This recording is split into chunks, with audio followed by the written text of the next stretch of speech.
On a summer day in Colorado, a farmer named Lloyd had his mother-in-law over for dinner, and he was sent out by his wife and mother-in-law to get the chicken. And for those of you who grow up on farms, right, you know that doesn't mean heading to KFC, right? Have you guys ever grown up? How many of you guys were like rural farm type people? Raise your hand if you did. Okay, some of you guys were. How many of you you think, why would you go kill an animal when you could just buy one at McDonald's, right? Like, is that okay? Good. Yeah, that's some of the right. So, he had to go and take care of it. So he finds a chicken they had affectionately named Mike. And he took the chicken, he places its head down on the chopping block, he grabs an axe, and he chops off the head of Mike. And he starts to move away. Mike, on the other hand, is not impressed, all right? Mike jumps back up and starts running around the yard. Now, hence the phrase, right? Running around like a chicken with their head cut off. Now, it's not uncommon, if you know anything about chickens, when you first do a chop, that their nerve endings are still moving around. But this chicken, he was not having it. This chicken not only ran around, but stopped and started pecking for food. The problem was everything from his left ear up was gone. He had no face, he had no eyes, he had no beak, he had a left ear, but what had been left was his jugular vein and his brainstem. Headless Mike lasted for 18 months without a head. 18 months, man. This is a stubborn chicken, all right? Like this chicken is saying no to death. This guy's freaking out. Lloyd doesn't know what to do. So what do you do when you get a headless chicken, right? You take him on tour. And so he starts booking places to see Headless Mike. He starts making up to $4,000 a week during that time period, which would now be considered somewhere between $10,000 and $15,000 a week on Headless Mike, the chicken. And the chicken lived. Actually, what had happened was it had a blood clot they didn't know about, and the blood clot actually stopped the jugular vein from pouring out blood. He had his brain stem left, and if you know anything about birds, they're stupid, right? They don't have a lot going on up here, and all they really need to survive is a brain stem, right? It controls their breathing and most of their sort of involuntary motions. And so this farmer, Lloyd, would feed Headless Mike which is just a great name, right? Like, I want my superhero name to be Headless Mike, right? And so he would feed Headless Mike with an eyedropper where he would put milk and water and ground up corn. Well, one evening, what they didn't realize was they had left some of the corn out on the desk beside the bed of Headless Mike. And Headless Mike didn't know what he was doing, and Headless Mike would still peck, and he was pecking, and he wouldn't get anything accomplished, right? He would move, he would keep trying to do the thing, it just didn't get anything done. Well, in this particular incident, Headless Mike accidentally got a piece of corn stuck in his throat, and Headless Mike died.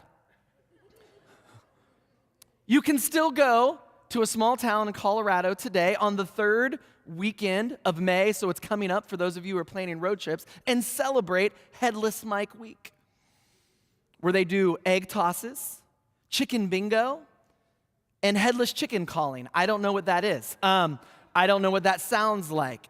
But the image I want you guys to get today, right? The image that sort of is this headless chicken doing everything it can to get something done for really what amounts to nothing, right? It's this headless chicken who is pecking away, trying to get its food, trying to do its job, trying to eat, and no matter what it does, no matter how hard it tries, no matter what it works towards, it can't get what it needs. And the time that it finally does get what it wants, it kills it.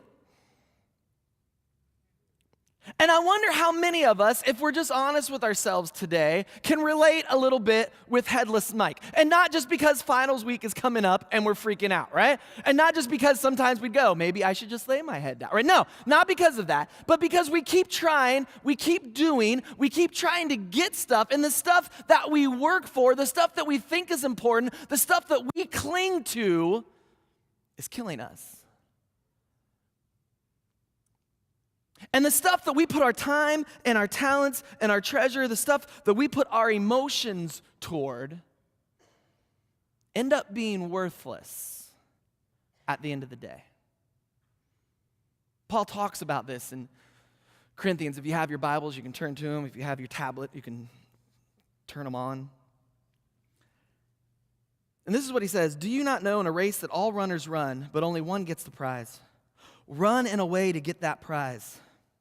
Everyone who competes in the games goes into strict training. They do it to get a crown that will not last, but we do it for a crown that will last forever. Therefore, I do not run like someone running aimlessly. I do not fight like a boxer beating the air. No, I strike down my body. I make it my slave, so that while I have preached to others, I myself will not be disqualified." He said there are those in our culture who work towards something, who look a lot like a chicken pecking at the ground but getting nothing out of it. And the more we work and the more we peck, the more empty we are. And we keep trying, and we keep trying, and we keep trying, and we're tired, and we're frustrated, and we're angry, and the fact of the matter is we're empty. And then what happens is a lot what Coach Tony talked about when he gave his testimony. We finally get all that stuff that we think we want. We finally get all of the accolades. We finally get the position. We finally get the prestige. And it kills us.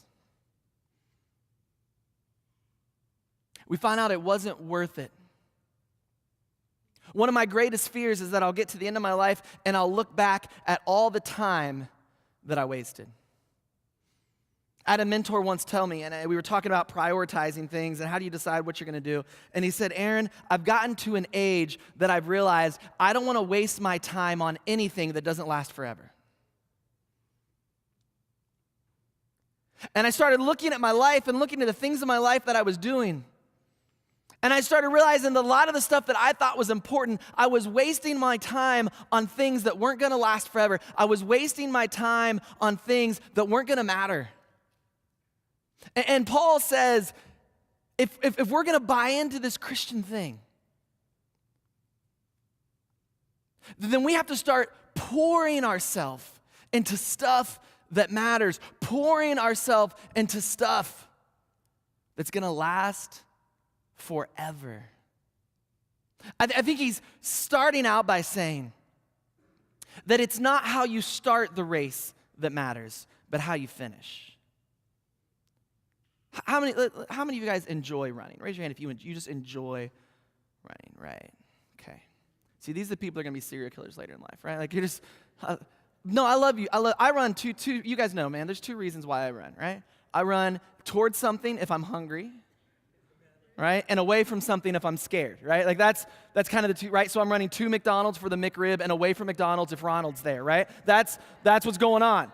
All right, but I ran track in junior high and high school, not because I enjoyed it, but because I had been under the illusion that if you played a sport, it was easier to get a girl. I didn't know that track didn't count in junior high, right? Like I thought, I didn't know. Nobody told me, all right? I thought, man, I'll run and I'll pick up girls. And they're like, oh, you're the weird running guy. Great. It didn't do anything for me. Apparently if it doesn't have a ball in it, it doesn't count, right? And so, right? And so I was running and my coach comes up to me and he says, Aaron, we have an invitation this week and you've done really well in practice. You're going to run the 800.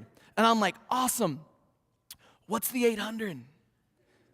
And he's like, dude, it's no problem. You're going to be fine, right? It's going to go great. I said, well, what do I do? How do I do this? This is what he told me. Right, the words of wisdom from a track coach. This is what he tells me. He says, Aaron, run hard, turn left. That was it.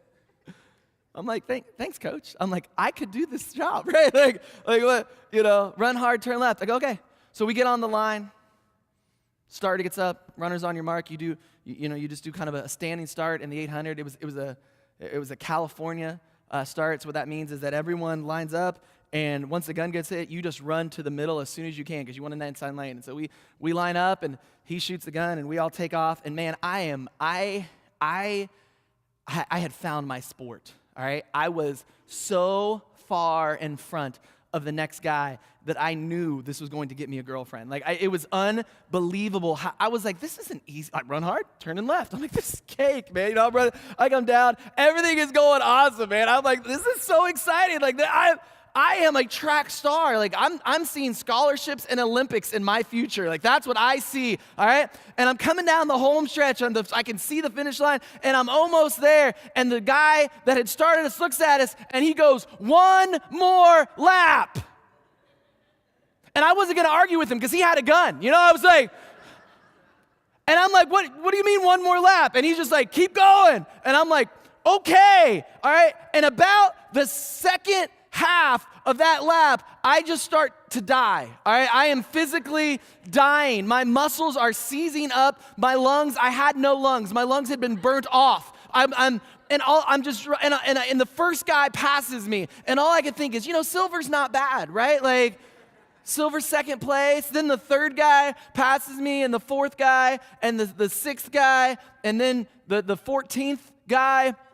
And by the time I get to the home stretch, I am in 16th place. For those of you that know math, there's 8 lanes, 2 to a lane, right? I was in last. And now I'm not praying that I'll win. I'm praying that I won't die on the track. Dear God, please just don't let me die, all right? Like, just let me finish this race. And I'm just running, and I'm like, I can't move, right? I mean, they're already getting people lined up for the next race. You know, and then I get to the end, and I change my mind, you know? I'm like, God, just kill me now. Take me, let me die, Lord. You know, I'll just let the earth swallow. What happened? I started really well. My finish left a lot to be desired. When we run our Christian lives on the wrong source of power,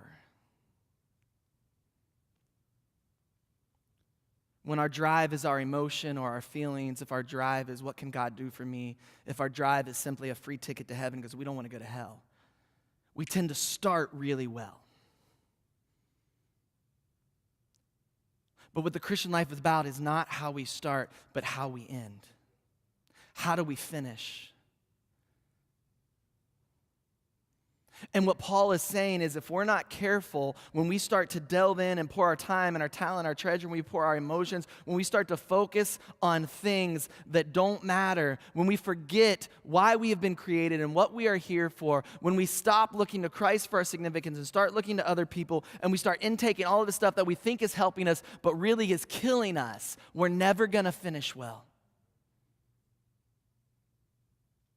And he says, if we're gonna be runners of a race that is so much more important than any race in the Olympics or any race here, if we're gonna finish the race well, then we've got to allow ourselves to be disciplined in the things that matter. And if we're not careful, especially at the age that most of us here are today, we can get really good at majoring in the minors. We can get really good at thinking that certain things are simply the most important thing that will ever happen to us. Something happens as you get older and your perspective changes and you start to realize a lot of stuff that you cared about doesn't matter anymore.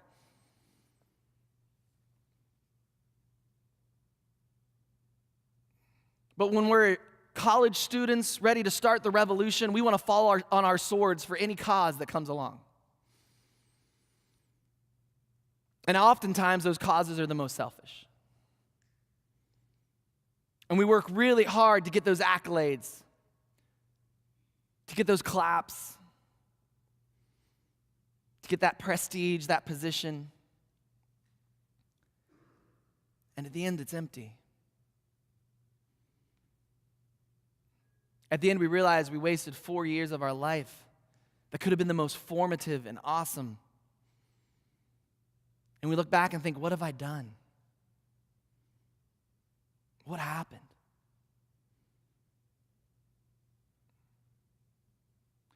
And we just keep putting things in our life that we think we love, that we think we desire, that we think we want, and it's killing us. It's destroying us physically, it's destroying us spiritually.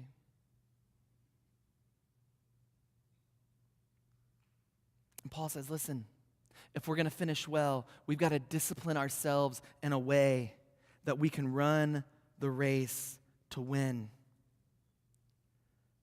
He says, therefore, I don't run like someone aimlessly. I don't fight like a boxer beating the air. He's talking about shadow boxing here. He's going back to the sort of athletic competition of the games where they would fight. I don't know what you guys do for fun in the dorms. I probably don't want to know what you guys do for fun in the dorms. You get a group of guys together in an enclosed space with too much time on their hands in a small town, right? Bad stuff happens, right? We just know, like, stupid stuff happens. People get hurt. Things get burnt down, right? We know, like, it's, we decided when I was in college, we were going to start a fight club because, why would you not want to punch each other in the face? And so, right, it was finals week at Indiana, and we thought somebody brought gloves. We had gloves, and we were getting ready, and we just, you would just look at someone that looked like they were the same size as you, and you would just start punching each other, right? And if somebody fell down or didn't respond, you moved them to the side and started the next fight. Like, that's just what happened. And so there was one particular fight. It was my turn. And this guy, Paul, walks up. And Paul was kind of like, he was sort of a goofy looking dude, right? Like he didn't look like someone, and he was about my size. And he goes, hey, would you box me? And I had boxed earlier, and I said, yeah, sure, I'll box you, no problem. And so we go across each other, and Paul takes off his shirt. And this is when I know something has gone wrong.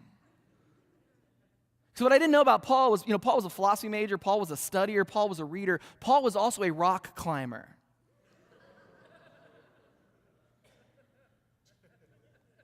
And Paul looked like he was made out of those very rocks he had climbed. I watched Paul later that semester climb an indoor climbing wall using just his arms. He wouldn't use his feet, he would literally grab on, right? But I didn't know at the time. Paul walks out and he looks like he has a body of a god, okay? And I too look like I have a body of a god, all right? Buddha is a god, all right? Like,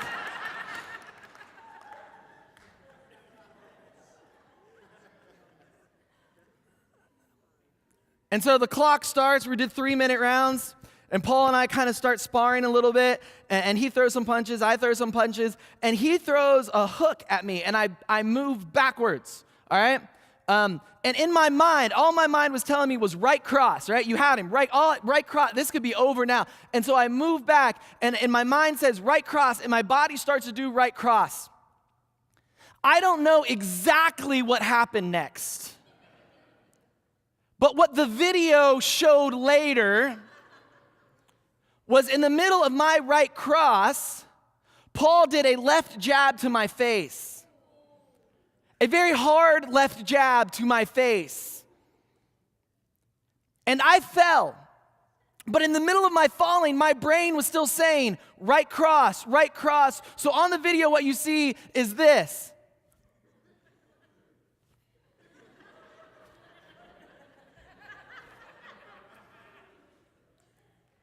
Scene. I was punching for everything I was worth at an object that wasn't there anymore. And I looked ridiculous. And if you ever see the video, which has been put in a vault and locked and sealed, you will see how ridiculous I actually looked. Why? Because I was punching at something that wasn't there. I was fighting for a battle that was already over. And I wonder how many times in our Christian lives, how silly we look as we're fighting a battle that has already been won. And we're working hard, and we're trying, and we're doing all of the stuff. And we look like a boxer that is just aimlessly punching at the air over and over and over again. And Paul says, it is worth so much more than that. Your life is worth so much more than you just unconsciously punching at something that doesn't even matter. And we fight these silly battles about stupid stuff. Listen to me. Every generation fights silly battles about stupid stuff. And it's almost always about the next generation coming up. You guys have changed all of the music that I fought for. Dude, we sang Shout to the Lord last week, and I literally was just back there being like, they found it. Like, it's still alive. I was in tears. I was crying. It was an ugly cry. I'm glad they don't have a video camera back there. Like, I was freaking out, right? That's a good song, you bunch of pagans. Why don't you sing it anymore, right? You know what's gonna happen? Your kids are gonna come up and be like, I really like the organ. Can we play more of that and maybe get rid of the lights? And you're gonna freak out. You're gonna be like, I fought hard for those lights. Shut up and sit down. You'll understand when you're older. Right? We find silly battles about stupid stuff, and it's not just in our worship, it's in our lives, it's in our standards. It's all the time. We keep fighting battles that don't matter. And we get wrapped up in okay. My name is Aaron. I'm your friend. I love you. I care for you. I'm leaving in a month. Politics are never going to save America. Ever. I don't care if you're a liberal or you're a conservative. I don't care if you're the left wing or the right wing. It's hit on the same stupid bird. And we dive into these things and we waste our time and our talent and our treasure and our emotion trying to figure out how we can fix stuff when we've got to realize that we are not the answer and we're fighting against a battle that we are never going to win. We look like Don Quixote from Man from La Mancha, where we're running against what we think are dragons, but we're crazy. They're actually windmills. And God has so much more for us than that. So much more for us than that. And he says, don't waste your time on things that are not going to last forever. Don't waste your time on things that are not echoing through eternity. And we just keep shoving stuff in.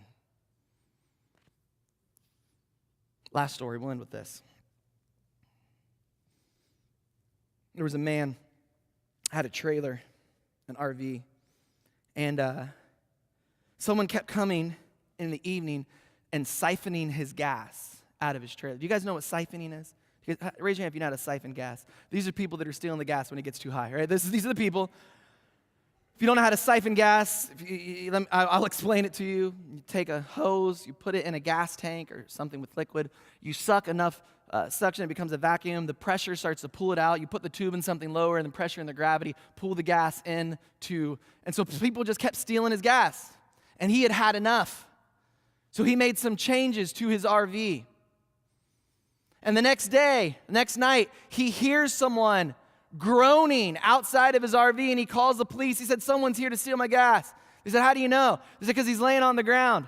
And they were very confused, so they show up. They said, how did you know he was here? He said, because he was moaning. He said, why was he moaning? He said, because I changed the inputs from what said gas tank to the septic tank.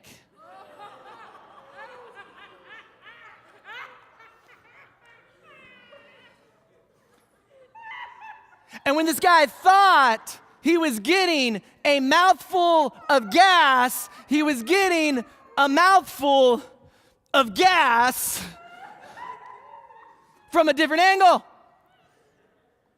And they interviewed the guy after he'd been arrested. They said, what do you have to say? And he said, I have lost my faith in humanity.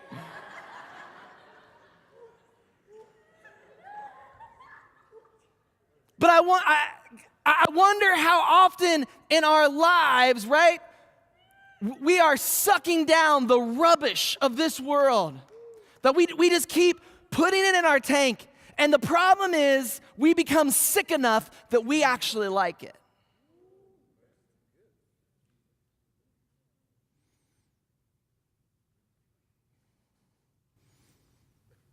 We allow power and prestige and position to matter more.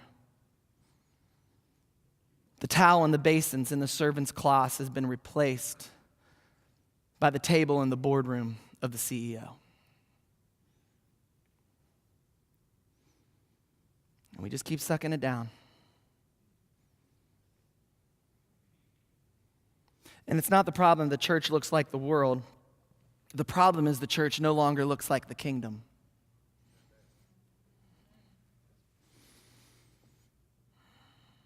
The problem is we get addicted. We get addicted to the junk and the rubbish that we've put in ourselves. And we're like a headless chicken that just keeps pecking at the corn, hoping to get a piece. And then eventually, after all of our work, we get the piece, and it kills us. We're like a runner who starts out really strong, but doesn't know how to finish. We're like a fighter chasing after dragons, not realizing they're windmills.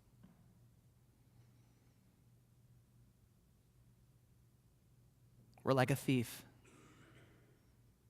thinking somehow we're getting the world's best when all they're giving us is their worst.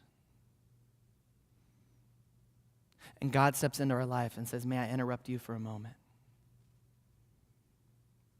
I can give you more than you ever imagined.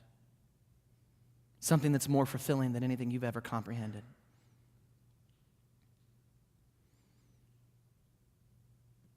If you'll seek after me, I'll give you all of the peace and the joy and the love that you can muster. Peace that passes our understanding, that's more than anything we can conjure up. Love that is overflowing and that is more fulfilling than anything we've ever been given. Joy that is so much we can't even speak of it.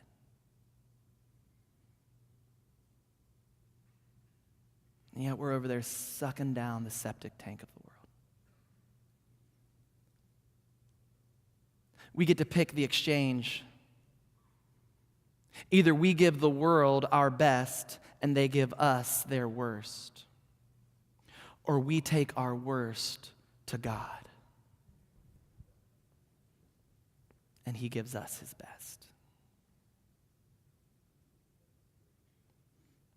It doesn't take a business major genius to figure out which exchange works out better there. My prayer for you, my prayer for me, my prayer for the church is that we would continue to focus on things that echo into eternity. And stop wasting our time and our talent and our treasure on things that are going to rust and die tomorrow. Let's pray. Lord, thank you. Thank you for being here with us today. Thank you for the music, for the vocalists, the singers. God, thank you for giving us individuals that use their talent for you. God, I'm thankful every one of these people on the stage that's given up their time to bring us closer to you. But Lord, our worship is more than just our songs, Lord, it's our lives. How we live our life matters to you. And Lord, if we're honest with ourselves today, there's a few of us in here that we've been wasting time on frivolous pursuits that are never going to amount to much. And you are begging us, you are wooing us to come and give us what you desire for us. Not just what you want from us, but what you want for us in our lives. Lord, may Ohio Christian University continually be known as a place where we seek after that which is important. Where what we do echoes in the hallways of eternity. In Christ's name we pray. Amen. God bless you and keep you. May His face shine upon you. Go in peace. Have a blessed day, everybody.